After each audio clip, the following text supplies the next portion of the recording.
ரத்தினவாணி 90.8 சமுதாய வானொலியில் இந்த நிகழ்ச்சி வீதியோர வியாபாரிகளின் கதைகள்.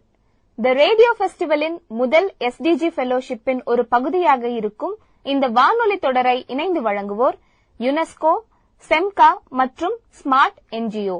நமது ரத்தினவாணி 90.8 சமுதாய வானொலியில் ஒளிபரப்பும் எந்த நிகழ்ச்சியும் UN SDG 17 என்னும் 17 வகையான வளம் குன்றா வளர்ச்சி கொள்கைகளை சார்ந்ததாக இருக்கும். உதாரணமாக SDG 2 என்பது பசியை ஒழித்தல், பட்டினியை விரட்டுதல் போன்ற நோக்கங்களையும், SDG 4 என்பது தரமான கல்வி மற்றும் சம வாய்ப்புள்ள சமத்துவமான கல்வி போன்ற நோக்கங்களையும், SDG 6 என்பது தூய்மையான நீர் மற்றும் சுகாதாரம் போன்ற நோக்கங்களையும் முன்னிறுத்துவதாக அமையும். அந்த வகையில் இந்த கற்பனை தொடரானது மேற்கூறியது போல 17 SDGகளில் பொருத்தமான SDGகளை விளக்கும் வகையில் அமையும். ஒவ்வொரு அத்தியாயத்தின் முடிவிலும் கதையோட்டத்திற்கு ஏற்றவாறு பொருத்தமான SDGகளின் நோக்கங்களையும் இலக்குகளையும் வலியுறுத்துவதாக அமையும். இனி இந்த வார பதிவு வீதியோர வியாபாரிகளின் கதைகள் 7வது அத்தியாயம். இனி ஒரு புது விதி செய்வோம். சென்ற வார அத்தியாயத்தின் விரிவான மறு ஒளிபரப்பு.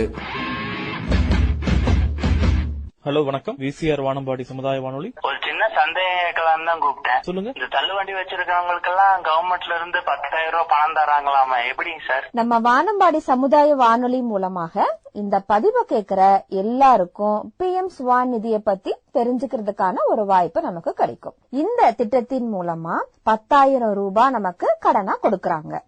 என் பேர் தங்கமணிங்க. இந்த லோனுங்கிறது இந்த கவர்மெண்ட்ல அறிவிச்சு ஒரு மாசம் கழிச்சு தாங்க எனக்கே தெரிஞ்சு. உங்களுக்கு லோன் கிடைச்சிருச்சு இல்லீங்களா? ஆமாங்க. இப்ப 10,000 வந்துருச்சுங்க. அன்னைக்கு சாயங்காலமே 10,000 வந்துருச்சு. அவரு சொன்ன மாதிரி கார்பரேஷன் ஆபீஸ் போனாதாங்க எல்லாம் தெரியும். இந்த வாரமே போய் கேக்குறேங்க. நம்ம பேசி அடுத்த நாள் ஆபீஸுக்கு டவுன் ஹால் போனங்க. அங்க போனா ஃபர்ஸ்ட் ஒரு ஃபார்ம் கொடுத்தாங்க. அந்த ஃபார்ம பக்கத்துல இருக்கிற அம்மா கிட்ட கொடுத்து ஃபில் பண்ணிக்க சொன்னாங்க. அவங்களும் 200 ரூபாய் கேட்டாங்க சார். நானும் கொடுத்து ஃபில் பண்ணி வாங்கிட்டேன். அப்புறம் அதை திரும்பி கொண்டு போய் ஆபீஸ்கிட்ட கொடுத்தோம். அவரு சரி இன்னைக்கு வேண்டாம், கொரோனா டைம்ங்கிறதுனால அதிக கூட்டம் கூட கூடாதுன்னு சொல்லிட்டு நாளைக்கு வர சொல்லிட்டாங்க. அப்புறம் 2வது நாள் போய் நின்னோம்ங்க. 2வது நாள் போய் ஒரு வேலையும் நடக்கலைன்னு சொல்லிட்டு எங்களை திருப்பி அனுப்பிச்சிட்டாங்க. அப்புறம் இன்னைக்கும் போயிட்டு நின்னுட்டு அந்த இடத்துலதான் இவரை சந்திச்சோம்ங்க. நான் என்ன பத்தியும் எங்க NGO மூலமா என்னென்ன பண்ணிட்டு இருக்கோங்கறத பத்தியும் நான் சொல்றேன். என் பேரு மரிய திருச்செல்வம். நான் முரசு NGOன்னு சொல்லி ஒரு பொதுநல அமைப்பு வச்சு நடத்திட்டு இருக்கோம். அது இப்போ நம்ம எப்படி ஹேண்டில் பண்ணணும்னு தெரியல. பட் இது இல்லாம வேற ஏதாவது பிரச்சனை இருக்கான்னு நம்ம டீடைலா அனலைஸ் பண்ணதான் தெரியும். நீங்க மொத்தமா நம்ப வேணாம். நீங்களே வேற வேற ஏரியால இருக்கிற வியாபாரிகள் கிட்ட கேட்டு பார்த்து தெரிஞ்சுக்கோங்க. கண்டிப்பா சார். நாங்க வானம்பாடி சமுதாய வானொலியில இருந்து கூப்பிடுறோம். வணக்கங்க. ஹலோ, சொல்லுங்க. எந்த லொகேஷன்ல இருக்கீங்க சார்? கோயம்புத்தூருங்க, போத்தனூர். மோடியோட இதுதான் பேரு கூட ஏதோ ஹிந்தியில ஏதோ நேம் வரும். PM ஸ்வாநிதி 10,000 ரூபாய் லோனு கிடைச்சிருச்சுங்களா சார்? உங்களுக்கு எவ்வளவு வயசாச்சுங்க சார்?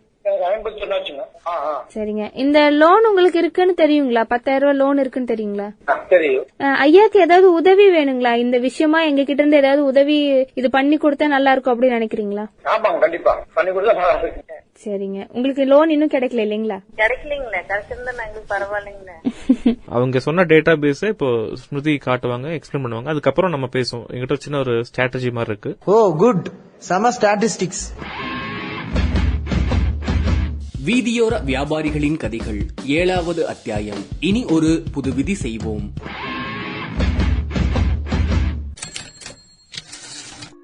இதுல பாத்தீங்கன்னா இன்ட்ரெஸ்டிங்கான ஒரு விஷயம் என்னன்னா, இந்த 23 பேர்ல ஒருத்தர் கூட PM ஸ்வாநிதி லோன் சொல்லவே இல்லை. எல்லாரும் சொன்னது பாத்தீங்கன்னா லைக் 10,000 லோன் இல்லாட்டி மோடி ஐயா கொடுக்கற லோன் அப்படின்னு சொல்லியிருக்காங்க. சோ பேரு கரெக்டா போய் நம்ம பேசுற மாதிரி PM ஸ்வாநிதின்னு போய் ரீச்சே ஆகலன்னு ஐ திங்க் சோ. நாங்க எடுத்த வரைக்கும் யாருக்கும் அந்த வார்த்தையே போய் ரீச் ஆகல. அதுதான் சார் நம்ம முதல் சந்திப்புலயே கேட்டேனே, PM ஸ்வாநிதினா என்னன்னு. கரெக்ட் தாங்க. இப்ப கேளுங்க சார், நான் சொல்றேன். இப்ப சொல்றேன். ஓகே சொல்லுங்க. PM ஸ்வாநிதினா என்னன்னு சொல்லுங்க. PM அப்படின்னா லைக் பிரைம் மினிஸ்டர், அதாவது பிரதமர் அப்படின்னு சொல்லுவோம். ஸ்வாநிதி அப்படின்னா சுயசார்பு சுயநிதினு அர்த்தம். லைக் செல்ஃப் ஃபண்டட்னு சொல்லலாம். ஸோ இந்த சுயசார்பு சார்ந்த வீதியோர வியாபாரிகளுக்கு லைக் கொடுக்கக்கூடிய இந்த செல்ஃப் பினான்ஸ் தான் PM ஸ்வாநிதினு ஸ்கீம் வச்சிருக்காங்க. ஆக்சுவலி எனக்கும் ஹிந்தி தெரியாது. ஆனா நினைச்சேன் இதுதான் இருக்கும்னு. இதுல சர்ப்ரைஸான விஷயம் அப்படின்னு சொல்லும்போது என்னன்னா, நிறைய பேர் வந்து இந்த சங்கத்துல பதிவு பண்ணல, அப்புறம் யூஎல்பி சர்டிபிகேட் வாங்கல, ஆனா FSSAI சர்டிபிகேட் வாங்கியிருக்காங்க. அதே மாதிரி சங்கத்தோட பேரை சொல்லி சில பேர் வந்து லோன் ப்ராசஸுக்காக காசு வாங்கியிருக்காங்கன்னு தெரிய வந்தது. இது இல்லாம நீங்க லைக் நம்ம பேசின விஷயம் மாதிரி கார்பரேஷன் ஆபீஸ் போனவங்களுக்கு எல்லாம் ஒரு காப்பி கிடைக்கல, இல்ல பேங்க்ல போய் கொஞ்சம் அவமானப்பட்டு லோன் அப்புறமா தரேன், இல்ல உங்களுக்கு பேங்க்ல கொடுத்து இன்னும் கிடைக்கல, இந்த மாதிரி நிறைய விஷயம் இருக்கு. ஐ திங்க் ஒரு விஷயம் என்னன்னா, இதுல வந்து இந்த கிரெடிட் பாயிண்ட் சொல்லக்கூடிய சிபிலும் முக்கியமான விஷயமா இருக்கும்னு நினைக்கிறேன். ஸோ அதுக்காக என்ன பண்ணோம்னா, நம்ம இந்த ஹெல்ப்லைன் நம்பருக்கு கூப்பிட்டு கேட்டோம். அதாவது இந்த 1800111979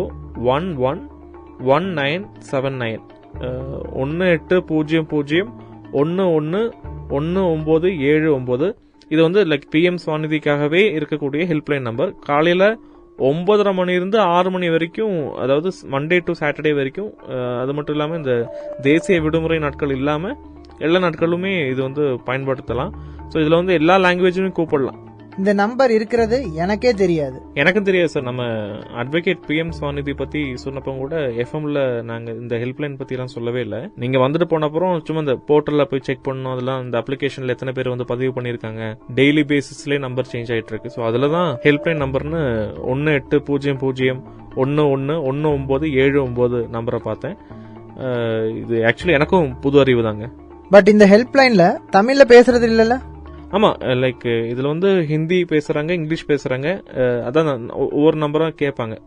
தமிழுக்கு இந்த நம்பரை அழுத்தலாம் சொல்லும்போது, தமிழுக்கு என்ன நம்பரோ அந்த நம்பரை அழுத்தும் போது தமிழ்ல பேசுறாங்க. நான் 2-3 தாட்டி டயல் பண்ணி பார்த்தேன். அதுல மேக்சிமம் தமிழ்ல பேசுறாங்க. சம்டைம்ஸ் தமிழ் கிடைக்காம இருந்தா இல்ல ஹிந்தி போலோஹே அப்படின்லாம் சொல்றாங்க. அது அந்த நேரத்துல இங்கிலீஷ் பேசி பார்த்துட்டேன். உங்க ஃபேன் மலுமிச்சம்பட்டி மாறன் சாருக்கு பிரச்சனை இருக்குன்னு இந்த ஹெல்ப்லைன் நம்பருக்கு கூப்பிட்டா அவருக்கு ஹிந்தியும் தெரியாது, இங்கிலீஷும் தெரியாது. கரெக்ட் தாங்க, அது 100% கரெக்ட். அதே மாதிரி இந்த அப்ளிகேஷன் ஃபார்ம் இங்கிலீஷ்ல தான் இருக்கு. இது தமிழ் தெரிஞ்சவங்களுக்கு வந்து இங்கிலீஷ் தெரிஞ்சவங்கள டிபெண்ட் பண்ணி எழுத வேண்டியதா இருக்கும். பரவாயில்ல, நம்ம ஏரியாவில் இருக்கிற நிறைய பேருக்கு வந்து பேசிக்கான ஒரு இங்கிலீஷ் நாலேஜ் இருக்கிறதுனால அவங்களே ஃபில் பண்றாங்க போல. மேபி இது ஃபில் பண்ண தெரியாதவங்க கிட்ட தான் இந்த 100-200 அப்படின்னு இந்த அப்ளிகேஷன் ஃபார்ம் ஃபில் பண்றதுக்காக காசு வாங்கியிருப்பாங்க. சில பேர் வந்து 500 ரூபா வரைக்கும் பே பண்ணிருக்காங்க. ஆனா அப்படி காசு கொடுத்தாலும் லோன் கிடைக்கலனா? இல்ல அது கிடைக்கல. அதாங்க இந்த லோன் ப்ராசஸ் அந்த அப்ளிகேஷன் ஃபார்முக்கு தான் பே பண்ணிருக்காங்க. ஆனா அதுவே 500 ரூபா பக்கம் போனதா நம்ம கிட்ட நிறைய பேர் சொல்லியிருக்காங்க. ஒன்னு அப்ளிகேஷன் ப்ராசஸ்க்கு அப்புறம் என்னாச்சுன்னு தெரியாதவங்க இருக்காங்க. இல்ல ரெண்டாவது பாத்தீங்கன்னா எல்லாரும் வாங்கிட்டாங்க. பேங்க்ல கொடுத்தா உங்களுக்கு சர்வே நம்பர் கிடையாது, உங்களை நம்பி எப்படி காசு கொடுக்கலாம், 10,000 ரூபா கொடுக்க முடியுமா அப்படின்னு பேசுறவங்களும் இருக்காங்க. இதுல எல்லோர் காப்பிக்கு மட்டும் காசு கொடுத்ததா யாராச்சும் சொல்லிருக்காங்களா? எல்லோரு காப்பிக்கு மட்டும் ஆபீசருக்கு யாராச்சும் காசு கொடுத்து வாங்கியிருக்காங்கன்னா தெரியல. பட் எங்ககிட்ட நிறைய கதைகள்ல சொல்லும் போது நான் அவருக்கு கொடுத்தேன் இவர் கொடுத்தேன்னு, அதுவும் பாதி பேர் வந்து அசோசியேஷன் சார்ந்தவங்களா தான் இருக்காங்க. நாட் அவங்க வந்து யாரும் குறிப்பிட்டு நீங்க சொன்ன மாதிரி கார்பரேஷன் ஆபீசர்னு யாரும் சொல்லல. தெரிஞ்சவங்க இல்லாட்டி இந்த மாதிரி லோன் பத்தி சொன்னவங்க அப்படிதான் நிறைய பேர் இருக்காங்க. சரி, இதுக்கு இப்ப என்ன சொல்யூஷன் பண்ணலாம்னு சொல்லுங்க. இப்போ கம்யூனிட்டி ரேடியோட முக்கியமான நோக்கம், நாங்க பண்ணக்கூடிய ப்ராஜெக்ட் எல்லாம் பாத்தீங்கன்னா முக்கியமான நோக்கம், முதல் விஷயம் வந்து விழிப்புணர்வு என்கிற அவேர்னஸ் கிரியேட் பண்ணுவோம். அது வந்து இப்போ கோவிட் ஆகட்டும், இதுக்கு முன்னாடி சைல்ட் மேரேஜ் ஆகட்டும், இந்த மாதிரி எங்களுக்கு கிடைக்கக்கூடிய எல்லா ப்ராஜெக்ட்லயும் பார்த்தோன்னா இந்த மாதிரி பிரச்சனை இருக்குங்க, இப்படி எல்லாம் பண்ணக்கூடாது, இது தவறு, இது சரி, தவறு நடந்தா எங்க சொல்லணும், அந்த மாதிரி எல்லாம் சொல்லுவோம். சோ அதுதான் எங்களுடைய முக்கியமான வேலை. சோ இதுல கடைசியா நாங்க எல்லா அவேர்னஸையும் கொடுத்து நாங்க டெஸ்ட் பண்ணக்கூடிய விஷயத்தோட பேர் தான் இந்த பிஹேவியரல் சேஞ்சஸ்னு சொல்லக்கூடிய விஷயம். லாஸ்ட் டைம் நம்ம பேசும்போது நான் குறிப்பிட்டு இருந்தேன். புரியல சார்? ஒரு நிமிஷம், அதான் அதை சொல்றேன். ஒரு நிமிஷம், நான் சொல்றது மட்டும் அந்த A4 ஷீட்ல எழுதுங்க, அப்போ உங்களுக்கு ஒரு ஐடியா இருக்கும். ஓகே, சொல்லுங்க. இப்போ முதல் விஷயம் என்னன்னா, PM ஸ்வாநிதி தமிழ்ல புரிய வைப்போம். முதல் விஷயம் அதுதான். ஸோ ஏதோ மோடி ஐயா லோன் கொடுக்கறாங்க அப்படி சப்ஜெக்டிவா பேசுறாங்க தவிர்த்து இதுக்குள்ள இருக்கக்கூடிய அந்த பேரை வச்சு பேசுறது கிடையாது. ஸோ முதல் ஒரு விஷயமா என்ன கிரியேட் பண்ணுவோம்னா, நம்ம அட்லீஸ்ட் இந்த 23 பேர்ல மினிமம் இருக்கக்கூடிய பீப்புளுக்கு வந்து PM ஸ்வாநிதினா சுயசார்பு நிதி என்கிற அந்த மீனிங்கை வந்து புரிய வைப்போம். அதான் முதல் விஷயம். அப்படி செஞ்சா என்ன யூஸ்? ஆக்சுவலி ஒன்ஸ் நீங்க எங்ககிட்ட சொன்னீங்க பேங்க்ல போனா மதிக்கிறது இல்ல, காரணம் சம்டைம்ஸ் கோட் ஆஃப் கான்டாக்ட் இருக்கலாம், இல்லாட்டி உதாரணமா லைக் பேங்க்ல போய் கடன் வாங்குறத பத்தி பேச வந்தவங்களுக்கு சொல்றதுக்கு லோன் வாங்குறதுக்கு பத்தி பேசும்போது இந்த மோடி ஐயா லோனு 10,000 லோனு அப்படின்னு சொல்றதுக்கும் பிஎம் ஸ்வாநிதி லோன் பத்தி பேச வந்திருக்காங்க அப்படின்னு சொல்லும் போது இருக்கக்கூடிய ரெஸ்பான்ஸுக்கும் வித்தியாசம் இருக்கு இல்லைங்களா? சோ முதல் விஷயமா என்ன பண்ணலாம்னா அந்த பேரை வந்து பதிவு பண்ணுவோம். அதை விட்டுட்டு ஒரு அப்ரப்டா 10,000 ரூபா மோடி ஐயா லோன் சொல்றதை விட இது நல்லா இருக்கும், கரெக்டா இருக்கும். இட்ஸ் கரெக்ட் ஃபார்மட் நான் நினைக்கிறேன். தமிழ்ல சொன்னா லோன் கிடைக்காதா, ஹிந்தில தான் சொல்லணுமா? அப்போ பிஎம் ஸ்வாநிதின்னு கரெக்டா சொல்ல வைக்க ட்ரை பண்ணணும். நெக்ஸ்ட் இப்போ நெக்ஸ்ட் வந்து அப்ளிகேஷன் பாத்தீங்கன்னா லைக் இங்கிலீஷ்ல இருக்குங்க. தமிழ்ல பார்த்தேன், எனக்கு கிடைக்கல. மேபி தமிழ்ல இருந்தா நல்லா இருக்கும். சோ இங்கிலீஷ்ல இருக்கறனால சங்கத்துல இருந்து வரவங்களுக்கு ஒரு 100 ரூபா 500 ரூபா கொடுத்து ஃபார்ம் ஃபில் பண்ற அளவுக்கு அவங்களுக்கு இன்ட்ரெஸ்ட் இருக்கு. இந்த லோன் மேல லோன் வாங்கணும், லோன் வாங்கி திருப்பி பே பண்ணலாம்னு இன்ட்ரெஸ்ட் இருக்கு. சோ நம்ம என்ன பண்ணுவோம்னா லைக் நம்ம இந்த கிராஜுவேஷன் படிக்கக்கூடிய பசங்களை வச்சு ஹெல்ப் பண்ணலாம்னு ஒரு ஐடியா இருக்கு. இது சூப்பருங்க. இந்த NSS NCC மாணவர்கள் மாதிரி கரெக்டா பிடிச்சிட்டீங்க. Exactly. So NSS students form ஃபில்லிங்காகவும் NCC ஸ்டூடெண்ட்ஸை வந்து கார்பரேஷன் பேங்க் இல்ல இந்த மாதிரி இடத்துக்கு போலாம் வைக்கலாம்னு பிளான் பண்ணிருக்கேன். பட் என்னென்ன ஸ்டூடெண்ட்ஸ் அவைலபிளா இருப்பாங்க தெரியல. I just want to talk with coordinator. அவங்க கூட பேசினதான் தெரியும். சோ கோஆர்டினேட்டர் கூட பேசிட்டு பசங்க யாரெல்லாம் அவைலபிளா இருக்காங்களோ அவங்களுக்கு இதை அசைன் பண்ணலாம்னு இருக்கேன். அப்போ இந்த அப்ளிகேஷன் ஃபார்ம் ஃபில் பண்ண 100 ரூபாய் கூட கொடுக்க வேண்டிய அவசியம் இருக்காது போல. அப்போ லைக் ரெண்டு விஷயம் முடிஞ்சிச்சு. ஒன்னு வந்து பேசிக்கா இந்த லோன் பத்தின பேரை பதிவு பண்ணுவோம். ரெண்டாவது இந்த அப்ளிகேஷன் ஃபார்ம் ஃபில் பண்ணி எல்லாரும் காப்பிக்காகவும் பேங்க் லோன் ப்ராசஸுக்கான விஷயத்துக்கான ஒரு ஹியூமன் ரிசோர்ஸ் சப்போர்ட்டை நம்ம வந்து வழங்க போறோம். இல்ல சார், இங்க ஒரு சின்ன திருத்தம். அப்ளிகேஷன் ஃபார்ம் ஃபில் பண்ணும்போது ஒவ்வொரு வியாபாரிகளுடைய சிபில் ஸ்கோரை செக் பண்ணி பண்ணும். ஒருவேளை சிபில் ஸ்கோர் கம்மியா இருந்ததுன்னா அதை ரீபே பண்ணி ஒரு 3 to 6 monthsக்கு அப்புறம் அப்ளை பண்ண பார்ப்போம். Okay alright. இப்ப புரியுது. அதாவது நம்ம சிபில் ஸ்கோரை வந்து முன்னாடியே செக் பண்ணிடலாம். இல்லாட்டி என்ன ஆகும்னா இப்போ எல்லாரும் காப்பி வாங்கின அப்புறம் இதை நம்ம பேங்க்ல கொடுக்குறோம் வச்சுக்கோங்களேன். பேங்க்ல ரிசீவ்டு அப்ளிகேஷன்ஸ் சொல்லக்கூடிய அப்ளிகேஷன் ஜாஸ்தி ஆகுது. ஆனா லோன் வாங்கினவங்களுடைய அந்த அப்ளிகன்ஸோட நம்பர் கம்மியாகுது. சோ இந்த பிஎம் ஸ்வாநிதி கிட்ட நீங்க போய் பாத்தீங்கன்னா இந்த போர்ட்டல்ல பாத்தீங்கன்னா ஒவ்வொரு நாளுமே நம்பர்ஸ் எக்ஸ்ட்ரா ஆயிட்டே இருக்கு. இதுல வந்து நிறைய டிஃபரன்ஸ் இருக்கு. அதாவது அப்ளிகேஷன் பண்ணவங்களுடைய நம்பருக்கும் அப்ளிகேஷன் பண்ணவங்களுக்கு எத்தனை பேருக்கு லோன் சாங்ஷனா இருக்க நம்பருக்கும் டிஃபரன்ஸ் இருக்கு. மேபி இதுக்கு சிபில் ஸ்கோரும் ஒரு முக்கியமான காரணமா இருக்கலாம். இதை தடுக்கிறதுக்கு என்ன பண்ணலாம்னா நம்ம வந்து வியாபாரிகள் கிட்ட போய் நம்ம அப்ளிகேஷன் ஃபார்ம் ஃபில் பண்றதுக்கு முன்னாடியே will check their CIBIL score. So CIBIL பாயிண்டோட விஷயம் தெரிஞ்சுக்கிட்டா மேபி கம்மியா இருந்தா அது ஜாஸ்தி பண்ண அப்புறம் அப்ளை பண்ண சொல்லலாம். கரெக்டா இருந்துச்சுன்னா நம்ம அப்பவே அப்ளை பண்ணிடலாம். அப்போ இவங்களை எப்படி காண்டாக்ட் பண்றது சார்? தமிழ்நாட்டில் பாத்தீங்கன்னா ஆபீசர் பேர் வந்து இளம்பருதி சார். அவங்க பேரு வந்து இளம்பருதி சார். கான்டாக்ட் நம்பர் பாத்தீங்கன்னா 0442986443 இந்த நம்பர்ல தான் சாரை காண்டாக்ட் பண்ண முடியும். Super sir. இதெல்லாம் நிறைய பேருக்கு ரீச்சே ஆகல. நீங்க இந்த எஃப்எம்லயே சொல்லிருக்கீங்கல்ல. எனக்கு இந்த வெப்சைட் பத்தி இப்பதான் தெரியுங்களா. எனக்கு நீங்க போயிட்டு வந்த அப்புறம் தான் தெரியும். இன்னும் லைக் எஃப்எம்ல சொல்லல. பட் இது இன்டர்நெட் ஃபெசிலிட்டி இல்லாட்டி ரொம்ப கஷ்டங்க. லைக் இன்டர்நெட் ஃபெசிலிட்டி இருந்தாலுமே வெப்சைட்ல போய் பார்க்க தெரியாதவங்க யாருக்குமே இந்த நம்பர்லாம் போய் ரீச் ஆகாது. அது வாஸ்தவமான பேச்சுங்க. அப்போ இந்த பேங்க்ல பிரச்சனைனா இந்த நம்பருக்கு சொல்லலாங்களா? அதுக்கு இந்த நம்பர் இல்லைங்க. அதுக்கு கம்ப்ளைண்ட் பண்றதுக்கு தனியா நம்பர் இருக்கு. இந்த டிவி விளம்பரத்துல எல்லாம் பாத்திருப்பீங்க. RBI ரிசர்வ் பேங்க் ஆஃப் இந்தியால இருந்து ஒரு ஆட் எல்லாம் வந்துட்டு இருக்கும்.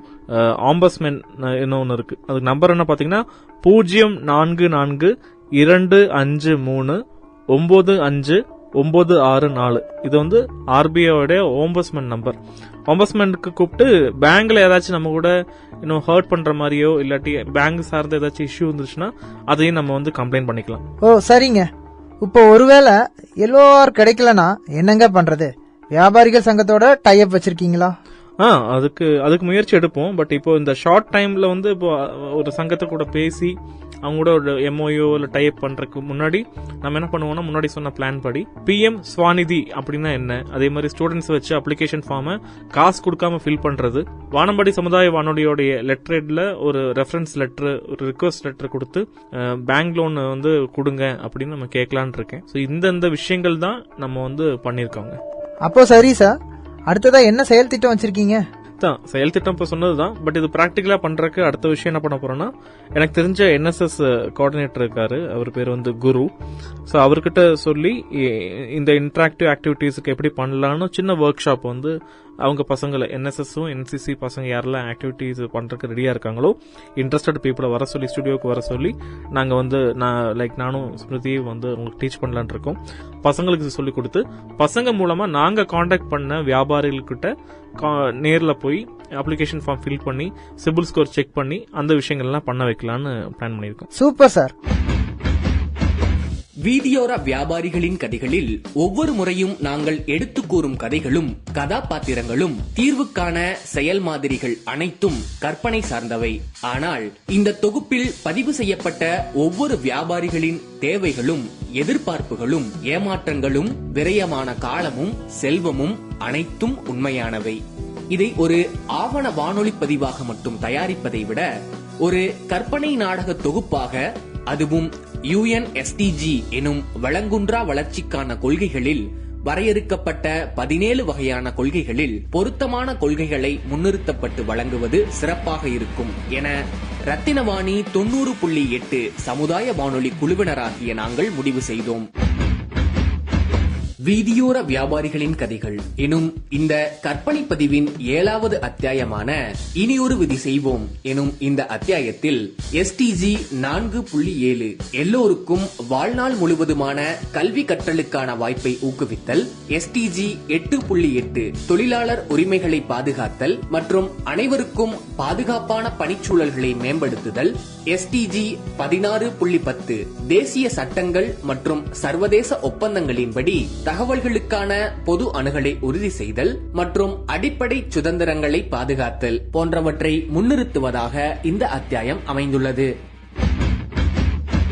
வீதியோர வியாபாரிகளின் கதைகள் எனும் வாரத்தொடரின் முதல் அத்தியாயத்தில் தொடங்கி இன்று 7வது அத்தியாயம் வரை ரத்தினவாணி சமுதாய வானொலி கதைக்குள் கதையாக உண்மை சம்பவங்களை சார்ந்த கற்பனை கதையாக முன்னெடுத்த இந்த வானொலி தொடரை பற்றி நம் வானொலி நிலையத்திற்கு அருகில் உள்ள வீதியோர வியாபாரிகளிடமும் ஆசிரியர்களிடமும் அதிகாரிகளிடமும் எனும் சமுதாயத்தினரிடம் ஃபீட்பேக் எனும் பின்னூட்டங்களை வரும் வாரத்தில் 8வது அத்தியாயத்தில் கேட்க இருக்கிறோம். வீதியோர வியாபாரிகளின் கதைகள் 7வது அத்தியாயம் இனியொரு புது விதி செய்வோம் இத்துடன் முடிவடைகிறது. நன்றி, வணக்கம்.